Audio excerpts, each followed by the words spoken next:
What's up, everybody? We are super pumped to be here at Battery Park in Dartmouth, Nova Scotia for the very first episode of LoKoL Legends. We're here with my man Adam Nemo. Welcome, Adam. Thank you. For us, LoKoL is not about geography. As you know, it's more about it's about your purpose, a state of mind. It's about living a fulfilled life, and that the pride that comes with living your local. And we've got Adam. Adam's a bit of a legend in the music scene, and specifically in the drumming community. So we've brought him on. Adam's a proud husband, father, and creator of the web series Drummer to Drummer. We are very excited to have you on, man. Thanks for coming again. Thanks for having me. Yeah. So you've been on a bit of a journey of late, and you've landed yourself back in Halifax, Nova Scotia. Mm-hmm. Why don't you share with us what brought you back to the East Coast? Well, my ties to the East Coast are very loose. I have an aunt and uncle who are from Prince Edward Island, and I married an Islander. So I met her in PEI, and I used to tour out here, and I always thought, you know what, I'm going to live in Nova Scotia one day. And I'm a kid from Brampton, Ontario. It's not necessarily the most, it's not the simplest move to get up and go. Nobody in my family, aside from my aunt and uncle, had ever left the GTA before, and I said, you know what, I'm going to do it. I had always dreamed about doing it. So I toured there all the time, or toured here all the time, and I just loved it. And then when I met my wife, we met in PEI, and I said, this is my in. I'm going to make it happen. So East Coast at heart. East Coast at heart. Everyone who I meet in the East Coast, friends of my wife's, say, you know, it feels like you've lived here your entire life, and I truly believe it. I took on the maritime mantra very early, even when I was living in Ontario, living in the rat race of Toronto. Right. So it was, my in-laws live in Halifax. We had my daughter in 2015, in September 2015, and I had a job opportunity to transfer the company I was with, and I took advantage of it right away, and I moved to Halifax, and I've never regretted it once. I just love it here. It's where I'm meant to be. Well, I can attest to that. I've known you for a few years now. We met back when I was living in Toronto, but yeah, I can attest to your maritime spirit, and we're happy to have you on the East Coast. Awesome, yeah, happy to be here. So, Adam, you're on a bit of a roll here with Drummer to Drummer. It's been quite a journey for you. What was it that got you started with Drummer to Drummer? It was a really bad day at work. I was the job that took me to Halifax. I was having a rough day, and I had this idea. So when I was on the road, I was pretty lucky. I got to tour with a lot of really cool bands, and I would double drum with them every night. And if I didn't double drum with them, I was asking them to double drum every night, and they were saying no. So I've always had this pull to collaborate with drummers, and it was my favorite thing to do while I was on the road. So I always thought, you know what, whenever I did press, and I didn't really even do that much press, it was always the singer, it was always the songwriter, it was always the whoever who did the press, because they're the ones at the front of the stage. I thought, well, the drummers have a voice. Drummers are some of the most interesting people I've ever met. They're so weird, and they're so funny, and they're so, they have great stories. And I thought, well, why don't I give a voice to drummers? And because I always wanted a voice when I was a drummer. So I had this idea, and I sat on it for months. I thought, there's no way it's interesting enough. No one's going to care about this idea. And my partner in crime with Drummer to Drummer is another legend around here, Tara Thorne. She's a great writer for The Coast, and I've known her for years. And I just texted her one day. I said, I'm having a bad day. I'm sitting in a parking lot of a coffee shop. I thought, something's got to change. I was just having too rough of a time, and I said, this isn't my path. So I texted her, and I said, here's my idea. Just a quick little synopsis of the idea. It was like one paragraph in a text. And she just came back and said, I think you have lightning in a bottle here. Let's do it. So I went from absolutely not believing this could ever be a thing. And I only wanted it to be a print thing, because I knew she was with The Coast. So I said, well, why don't I just write for The Coast, and I'll interview drummers. And then it pivoted to, well, why don't I double drum with them? Because people love watching people drum. At least I do. And why don't we make it an interview? Because I had a television background. I was a producer for MTV for a long time. So, well, why don't I just mix every interest in my life and do it with people who get it? And once I had Tara on board, it just flew from there. Well, it's insane. I had no idea. It started out as an idea to be in print. Yeah. And then evolved into what it is today. It's Wow. kind of a silly idea to think that it should be print in the first place, but it was just because I thought I'd never have the resources to make it a thing. I'm not saying writing is not a thing, but it just does. It's not the right place for drummer to drummer. Yeah. It needs to be visual. So yeah, I just took it as I need to make it. So why don't I just blog about it? I was writing a lot at the time. So For sure. No, what it is now is pretty incredible. For those of you who haven't checked it out, you got to check it out. It's Drummer to Drummer. So you've had some pretty incredible musicians on. You've had, featured the Arkells with Tim. You've had Brendan from Tegan and Sarah. You've had Sam from the Sheepdogs, and I could go on and on. Are there any moments along the journey so far that stand out to you? yeah, so it was 2004 when I emailed. So I was a drummer in a band called the Most Serene Republic. And the Most Serene Republic we were a bunch of kids. I was the oldest one in the band when I joined, and I was 22 years old. Right.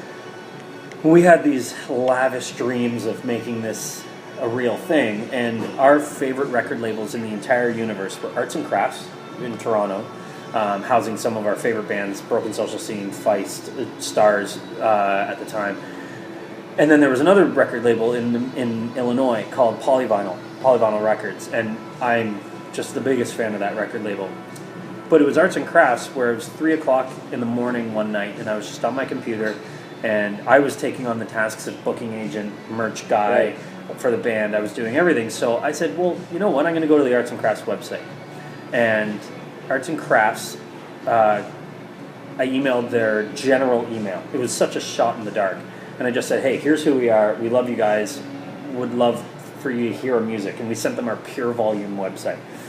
2 days later, Kevin Drew from Broken Social Scene, the front man, and then Jeffrey Remedios, they both ran Arts and Crafts. They each emailed me while I was working at Long and McQuaid as a drum guy. And it said, we love the record. We want to sign you. So it was a complete shot in the dark. Wow. Should never Take a have worked. shot. Why not? Right? This is why I have the sky's the limit attitude to everything I do in my life, because it can happen. So with that story, we ended up going on tour around Europe and North America, and we were so lucky. I did it with the band for about 2 to 3 years, heavy amounts of touring. And while we were in Illinois, we were playing a show in Chicago, and the guys from Polyvinyl came to the show, which is a huge deal, knowing the preface to that story. And their offices are in Champaign, just down the road. And they said, well, why don't you come by the office?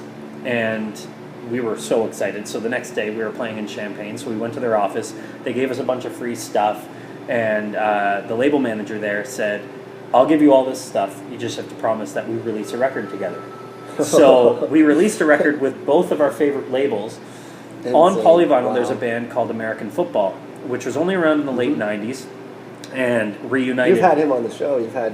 He was the finale of season 1. Right. So they had never played Canada before, and they just announced their very first Canadian show would be in Halifax, where I was living. So cool. They got flown in to play a festival. And Steve Lamos, the drummer, they're one of my favorite bands of all time.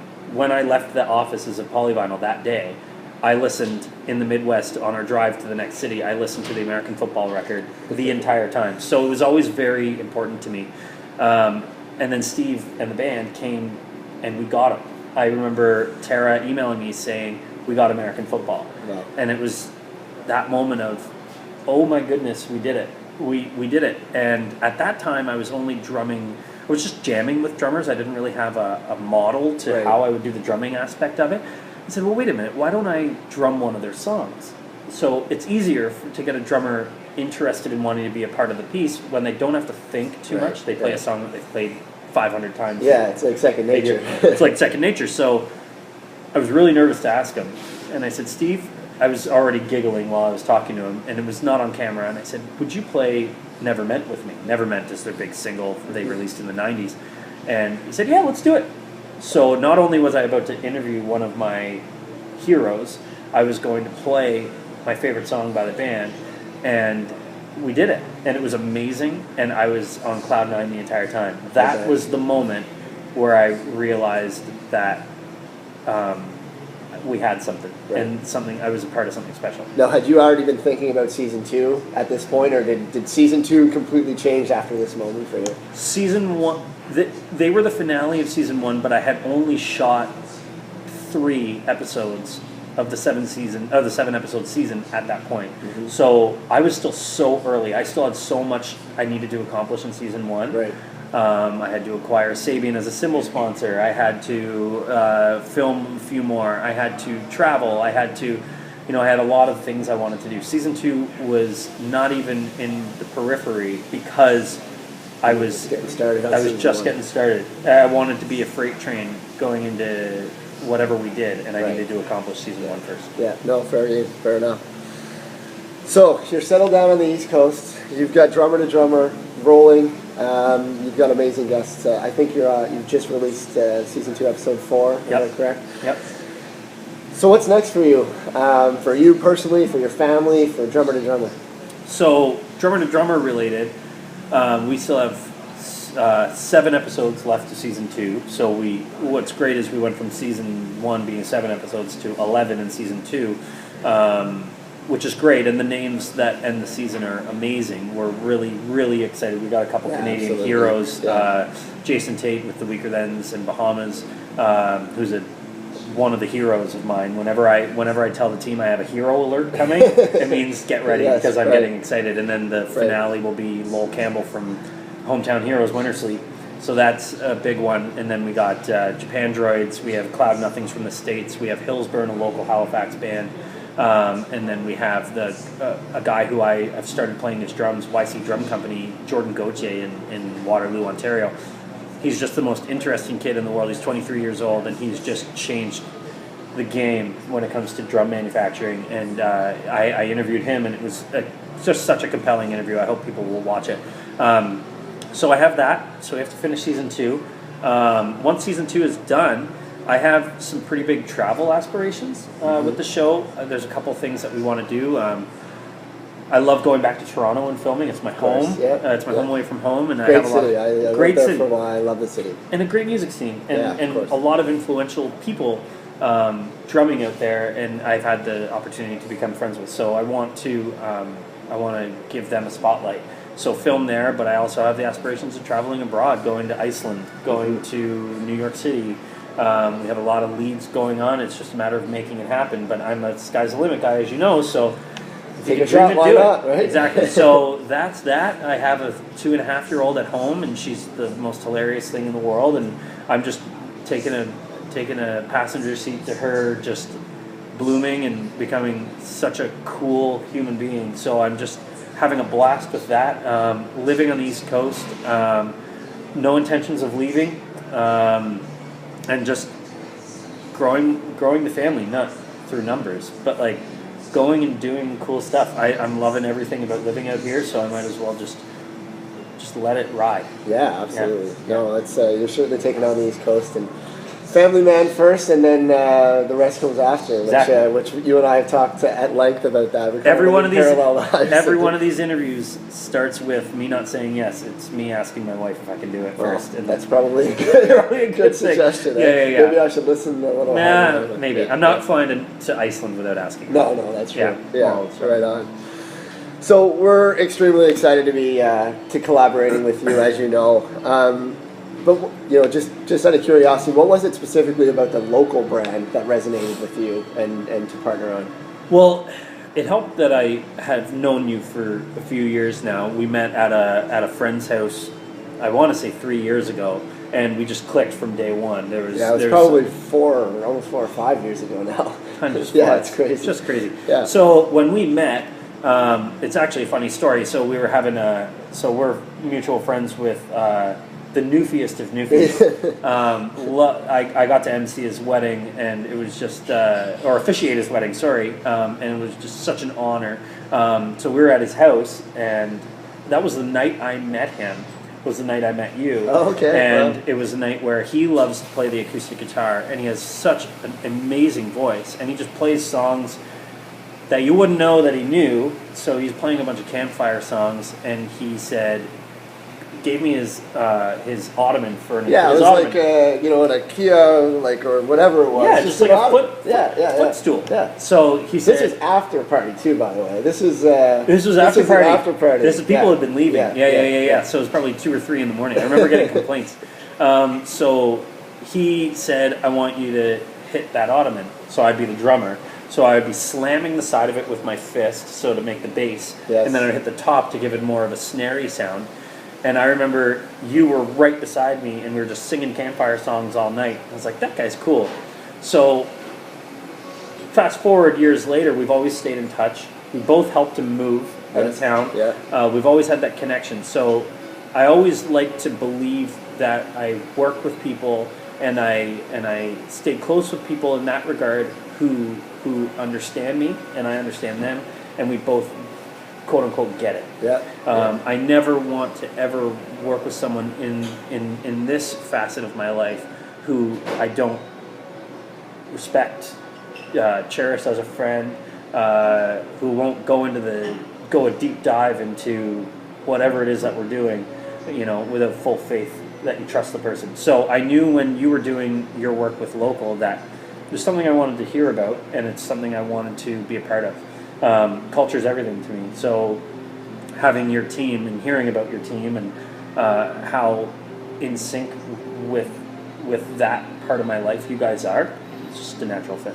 Well, that's great. Yeah, again, we're excited. We again, I wholeheartedly agree, and there's a reason. We chat all the time about brand ambassadors and this and that. I mean, there's a difference between having a brand ambassador and a true partner, and I think that we're onto something here. So excited for the journey ahead. Agreed.